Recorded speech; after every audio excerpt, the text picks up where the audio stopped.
സുഖം എവിടെ പോയടി ശൈലജേ? ഏട്ടൻ കുളിക്കാൻ കയറി. നിങ്ങളിരുന്നോ, ഞാൻ പിന്നെ കഴിച്ചോളാം. ഞങ്ങൾ കുറച്ച് മതി എനിക്ക്. കഴിക്ക്.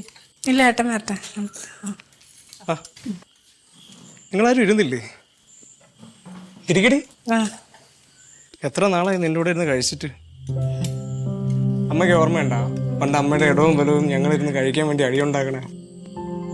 ഓ, എനിക്കെന്നും തലവേദന തന്നെയായിരുന്നു. അടി തീർക്കാനേ എനിക്ക് നേരമുള്ളായിരുന്നു. ആ ഇനിയിപ്പോ ഇടവും വലമൊക്കെ ഇരുന്ന് കളിക്കാലോ, വഴക്കും കൂടാ. അല്ല, ഒരുപാട് കാലം ഇവിടെ ഉണ്ടാവുമല്ലോ. ഇന്നെന്ത് കഞ്ഞിയാ? ചപ്പാത്തില്ലേ? ചപ്പാത്തി ഒന്നുമില്ല, കഞ്ഞി കുടിക്കേട്ടാ. കുടിച്ചേ. എന്നാ പിന്നെ നിനക്ക് പറഞ്ഞുകൂടായിരുന്ന? ഞാൻ ബേക്കറിയിൽ നിന്ന് വരുമ്പോ കൊണ്ടുവരും. കടയിലുള്ള എല്ലായിടത്തും ഇവിടെ കൊണ്ടുവന്ന് പുഴുങ്ങി തിന്നാ മതിയോ?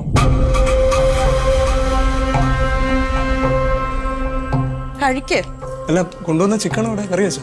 ഇന്ന് കഞ്ഞി കുടിക്ക്, ചിക്കൻ കറി വെച്ചില്ല. എല്ലാം കൂടി ഇന്ന് രാത്രി തന്നെ തീർക്കണോ? നാളെ വെക്കാം. കഴിച്ചേ. എടി, നാളത്തെ കാര്യം നാളെ. എടി സീത, നീ അതെടുത്ത് കറി വെച്ചേ.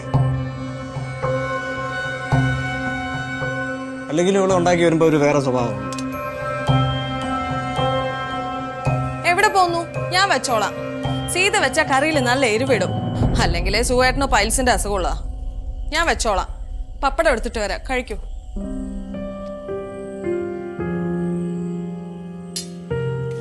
അവള് നല്ലോണം കുത്തുവാക്കുകൾ പറയുന്നുണ്ടല്ലേ? നീ അത് കാര്യമൊക്കെ സന്തോഷേട്ടൻ പറയുന്നതൊക്കെ വെച്ച് നോക്കുമ്പോ ഇതൊന്നും അത്ര ഇല്ല ചേട്ടാ.